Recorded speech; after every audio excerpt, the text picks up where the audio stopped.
අද්විතීය 200 Mbps speed එකකින් ශ්‍රී ලංකාවේ වේගවත්ම සහ පුළුල්තම හෝම් බ්‍රෝඩ්බෑන්ඩ් සම්බන්ධතාවය වන SLT මොබිටෙල් දේශීය ෆයිබර් බලවේගය ඔබත් අදම අත්විඳින්න. හරිම සුදුයි.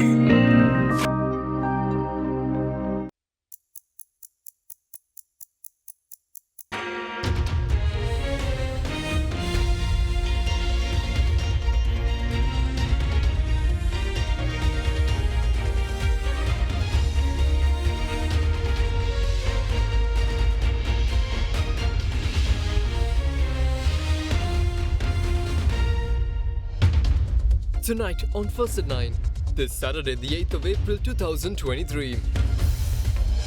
JJB MP Andradisa Naik alleges that central bank governor was appointed to make the IMF the only option. Dr. Nandalal claims that the government is responsible for paying back any budget support loans. Repeal. Human Rights Watch urges Sri Lankan government to withdraw the anti-terrorism bill, says it doesn't meet with prerequisites set by human rights experts. Allegations. Sri Lanka Podujana Peramuna MP Namal Rajapaksa says that the JGB and the SJB are responsible for the damage caused from the May 9 protests. Out of the box. State Minister of Tourism Derana English says that Sri Lanka's tourism is stuck within a frame. While NPP MP Dr. Haraniyama Surya says that privatisation isn't the only solution. This narrative that privatisation in and of itself will fix everything is a very dangerous narrative to have. From AdaDerana, this is AdaDerana First at 9 with Andrew Bernard. Live from Studio 24 in Colombo. Alliance Finance මෙතුරු රන්නයි සේවාවෙන් රන් පවුම්කට රුපියල් 1,70,000ක ඉහළ අතිකාරම. ඔබේ විශ්වාසය දෙනු සෙන්සුරයින් දැන් ළඟම ඇති ෆාමසියෙන් ලබාගත හැක. Very good evening and welcome to AdaDerana 24's English News. The top story for tonight, the Human Rights Watch called on the Sri Lankan government to withdraw the proposed anti-terrorism bill, stating that it would empower the authorities to systematically violate the fundamental human rights.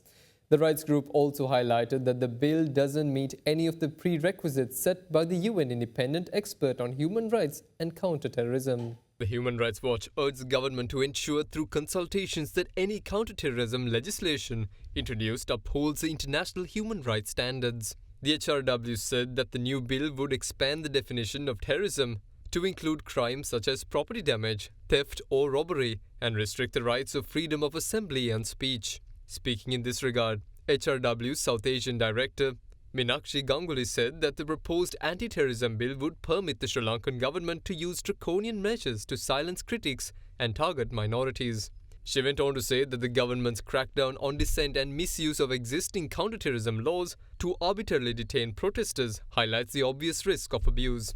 The HRW said that the new bill, despite its improvements, includes provisions that will facilitate abuse and that it appears to have been designed to give the president, the police and military broad powers to detain people without evidence, to make vaguely defined forms of speech a criminal offence. The rights group went on to say that the anti-terrorism bill does not meet any of the necessary prerequisites set out by the UN independent expert on human rights and counter-terrorism to make sure that the island nation's counter-terrorism law complies with international rights standards.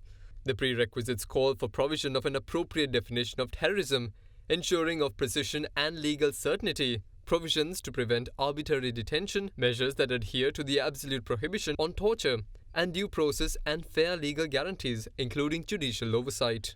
The HRW said that the new bill's definition of terrorism is vague and overboard and can include peaceful protest or acts that, while criminal, do not rise to the level of any reasonable definition of terrorism. The proposed bill grants police and military sweeping powers to stop, question, search and arrest anyone or seize any document or object without a warrant if they believe they have reasonable grounds.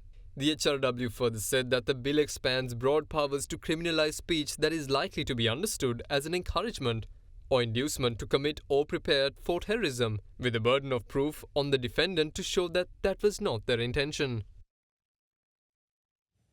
Now, member of the Sri Lanka Podujana Peramuna, Namal Rajapaksa, points out that the people conspired to topple the government, even though the Gotabaya Rajapaksa-led government ensured that people were vaccinated and protected during the COVID-19 pandemic.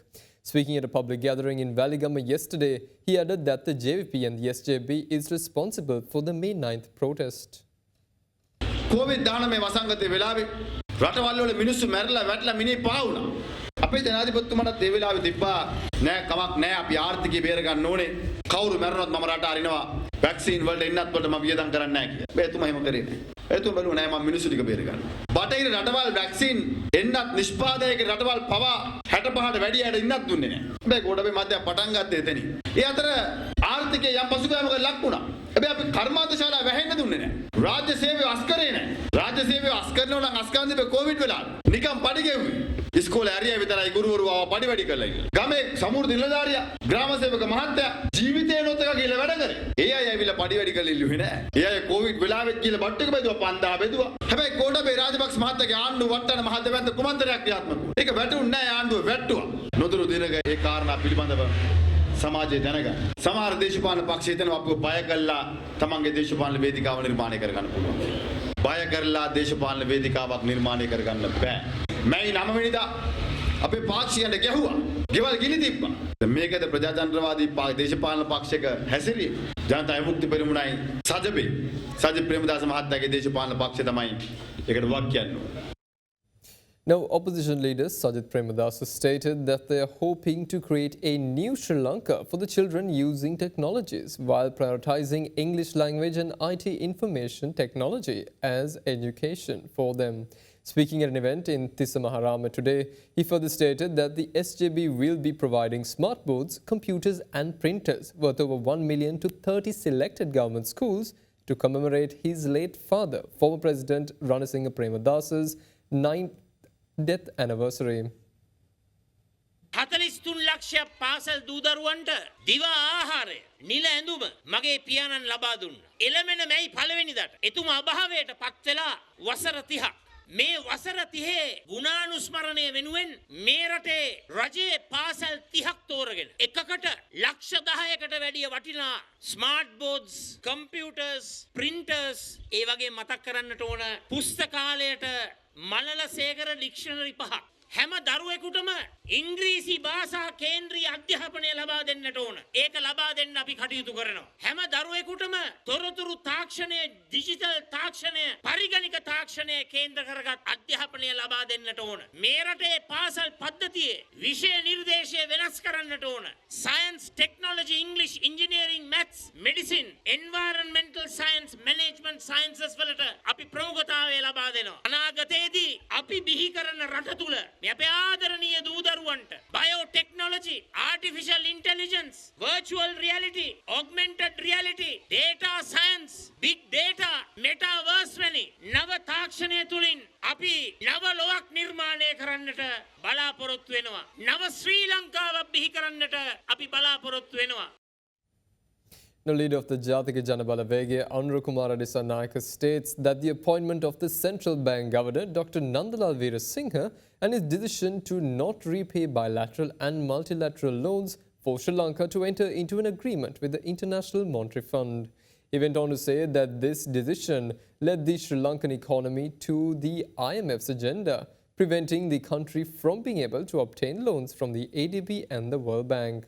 The JJB leader made this remark speaking during a political conference at the Mahargamarada Youth Centre yesterday. මහ බැංකුව අධිපති නන්දලාල් ඔහු මහ බැංකුවේ අධිපතිවරයා හැටියට පත් කරන්නේ 2022 අවුරුද්දේ අප්‍රේල් මාසයේ 8 වෙනිදා. ඔහු මහ බැංකුවට ගොඩ වෙලා ගත්ත පළවෙනි තීන්දුව තමයි ශ්‍රී ලංකා රජය විදේශීය රටවල් වලින් සහ මූල්‍ය ආයතන වලින් අරන් තියෙන ණය ගෙවන්නේ නැහැ. ඔබ හිතනවාද කවරෝ මහ බැංකුව අධිපතිවරයෙකුට මහ බැංකුවට ගොඩ වුණු පළමු දවසේම එහෙම තීන්දුවක් ගැනීම ඒකත් එක්ක යම් අන්තර් සබතාවයක් තිබෙන බව ඔබට තේරෙන්නේ නැද්ද? ඒ විතරක් නෙවෙයි රටේ මූල්‍ය බලය මුළුමනින්ම පැවරෙන්නේ පාර්ලිමේන්තුවට. ඒකට අත තියන්න බෑ කියලා තමයි ආණ්ඩුක්‍රම ව්‍යවස්ථාවේ සඳහන්. හැබැයි කැබිනට් මණ්ඩලයවත් පාර්ලිමේන්තුවටවත් දැනුවත් කිරීමකින් තීන්දුවකින් තොරව මහ බැංකුව අධිපතිවරයා තීන්දුවක් ගන්නවා අපි ණය ගෙවන්නේ නැහැ කියලා. මා දැක පාර්ලිමේන්තුවේ සමහර මන්ත්‍රීවරු මේක පෙන්වා දුන්නා ආණ්ඩුක්‍රම ව්‍යවස්ථාව උල්ලංඝනය කිරීමක් කියලා. අරන් තියෙන ණය ගෙවන්නේ නැත්නම් අනිවාර්යෙන් ජාත්‍යන්තර මූල්‍ය අරමුදලත් එක්ක එකඟතාවයකට යා යුතුමයි. වෙන විකල්ප පාර කිසිවක් නැහැ. ඉන්දියානු රජයේ ලංකාවට ණයක් දෙන්නේ ඒ ණය ආපහු ලැබෙනවා නම් විතරයි. ආසියානු සංවර්ධන බැංකුවෙන් අපිට යම් සහන ණයට ලබා ගැනීමේ හැකියාව තිබුණා. ඒ සියල්ල අප්‍රේල් මාසයේ 12 වෙනිදාගෙන් පස්සේ ගිලිහි ගියා. මහ බැංකු අධිපතිවරයාගේ තීන්දුවත් එක්ක අපේ ආර්ථිකය ජාත්‍යන්තර මූල්‍ය අරමුදලත් එක්ක ගැට ගැහුවා. සමාජයේ විවේචනයන් තිබෙනවා. ඔහු එම පුටුවේ වාඩි වෙන ලද්දේ එම කාර්ය සඳහාම තමයි කියනවා. මොකද ලෝක බැංකුව ඒ කාලය ඇතුළත ඩොලර් බිලියන 1.75ක් ලබා දෙනවා. ඒකත් ජාත්‍යන්තර මූල්‍ය අරමුදලත් එක්ක ගැට ගැහුවා. ආසියානු සංවර්ධන බැංකුව ඩොලර් බිලියන 2ක ණයක් ලබා දෙනවා. ඒකත් ජාත්‍යන්තර මූල්‍ය අරමුදලත් එක්ක ගැට ගැහුවා. ඒ නිසා මොකද කරේ? මුළු රටම ආර්ථිකය ජාත්‍යන්තර මූල්‍ය අරමුදලේ න්‍යාය පත්‍රයත් එක්ක ගැට ගැහුවා. Now, Central Bank Governor Dr. Nandalal Veerasinghe states that the government is responsible for paying back any loans taken to support the budget. The governor made these remarks in response to a question raised during the central bank's monetary policy review earlier this week. Can you explain a little bit about how these budget support loans are going to be used? Are they only for foreign debt, or if they are going to be converted to rupees, are they going to be surrendered to the central bank, or are they going to sell it in the market? The budget support, as I explained earlier, this is when government gets budget support, means government receives say dollars into the account, and this is up to the government to use either to, if they have debt service payments in foreign currency debt service, they can use that. Third converting can use that directly and give us instruction to settle all these debt service payments. Anything remaining, they can sell that to the central bank and take rupees and spend for local expenditure. So this budget support loan, now earlier loans, the central bank was responsible for paying it back. This time, who is responsible for paying it? This time, borrow is a government. So government has responsibility. We sign what they call a tripartite agreement. So it has to be serviced through the central bank, but government is a borrower. Now, the Colombo South Division Anti-Corruption Unit nabbed a suspect for the sale of narcotics using the Easy Cash payment system. During interrogations, it was revealed that after receiving money through the Easy Cash system, the drug peddler notifies the buyer via WhatsApp with the location where the drugs are hidden. The Colombo South Division Anti-Corruption Unit had received information about a drug racket carried out using Easy Cash payment method in the areas of Bandarawala, Nuwara, Haputale, Badulla, Kirulapana, Ratmalana and Piliyandala. Accordingly, police apprehended a 30-year-old man from the Kirulapana area with 580 milligrams of heroin found in his possession. While investigating the suspect's mobile phone, police learned that he had bought heroin from another party. The police then strategically lured the other party and took him into custody as well. During investigations, police uncovered 1,450 packets of heroin in his possession, which were ready to be sold. During interrogation, it was revealed that after receiving the payment via Easy Cash, the drug peddler would notify the buyer via WhatsApp with a picture of the location where the drugs are hidden. The police also took into custody a lorry used by the suspect to smuggle the drugs. Further investigations will be carried out by the Colombo South Anti-Corruption Unit. Now, the Ceylon Petroleum Corporation today stated that no bonuses will be awarded to any of its employees for the upcoming Sinhala and Tamil New Year season. The Ceylon Petroleum Corporation, however, stated that only those who have not taken unpaid leave will be awarded a loan of 30,000 rupees in view of the coming festive season. It was further mentioned that the amount will then be deducted from their salaries on a monthly basis for 10 months, along with an added interest.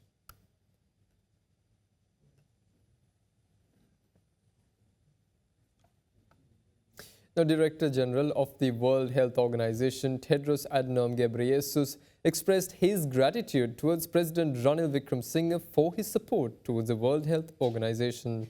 Taking into Twitter, the Director General extended his congratulations to Sri Lanka for its achievements in the field of healthcare so far. The Director General further highlighted that continued collaboration to ensure access to health for everyone. The message was shared yesterday in honor of World Health Day and the 75th World Health Assembly.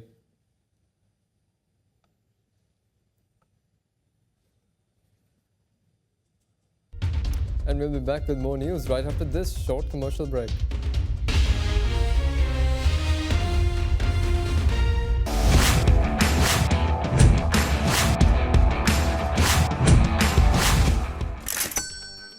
ගොඩමඩ පෙරලි කරන බලපුළුවන් කාරයා මහින්ද්‍රා යුවෝ ටීමෝ වෙතින්.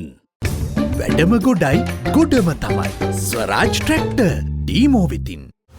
අසම සම සන්නාමයක ශක්තිමත් බව. Fish ඒ මූල්‍ය වර්ගීකරණය හිමිකරගත් එකම රක්ෂණ ආයතනය. පස්වන වරටත් grand ෆයිනන්සි වැඩිම වටිනාකමකින් යුත් සාමාන්‍ය රක්ෂණ සන්නාමය සහ ඉහළම ජනාදරයට පත් වූ රක්ෂණ සන්නාමය. Sri Lanka insurance.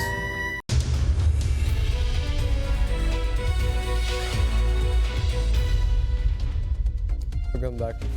State Minister of Tourism Derana English points out to the lack of out-of-the-box thinking among Sri Lankan tourism officials to look at new ways of catering to tourism. Speaking to Indiva Riyamawatha at Hyde Park on AdaDerana 24 during a panel discussion, she said that the country's tourism industry cannot develop if it continues to operate in this manner. Joining the same discussion, MP of the National People's Power, Dr. Harani Amarasuriya, went on to say that the country needs to identify industries that can generate revenue, while emphasizing that privatization alone isn't the solution.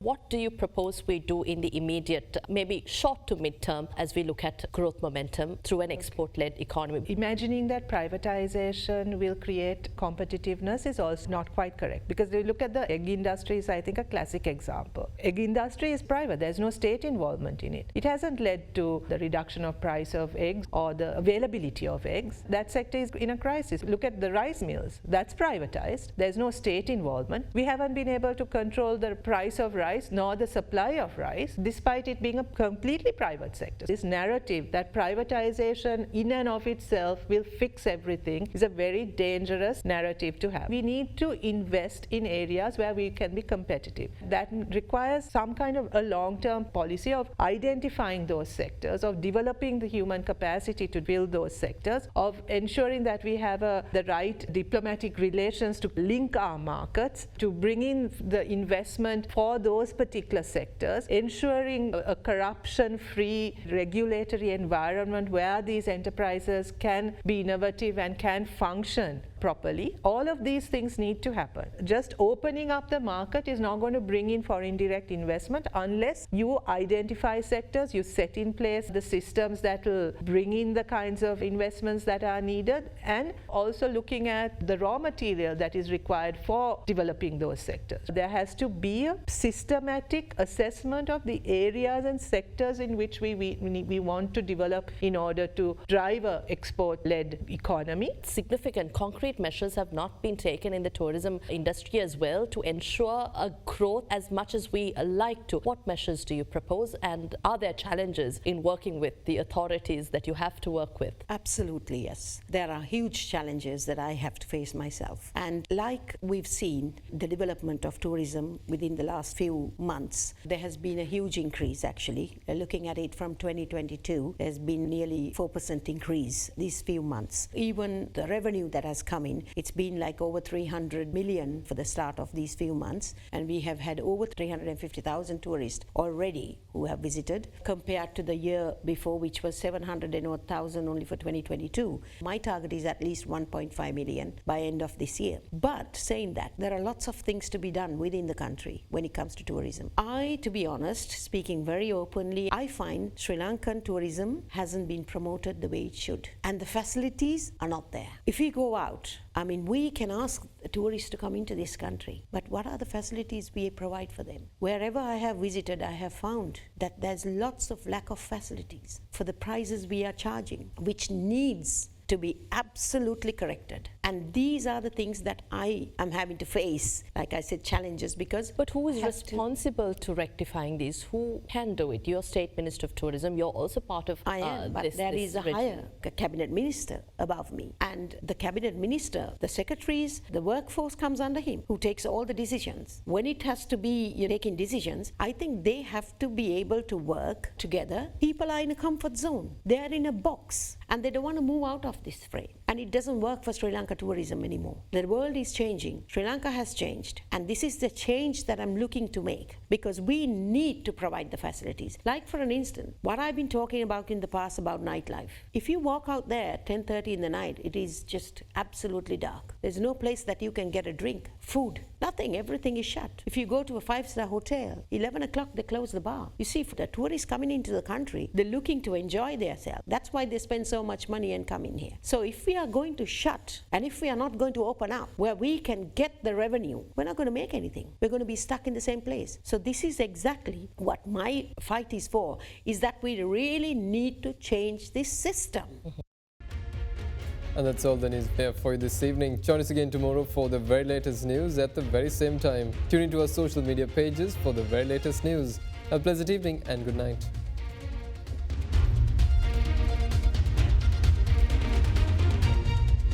For news and information you can trust 24 hours a day, visit AdaDerana.lk.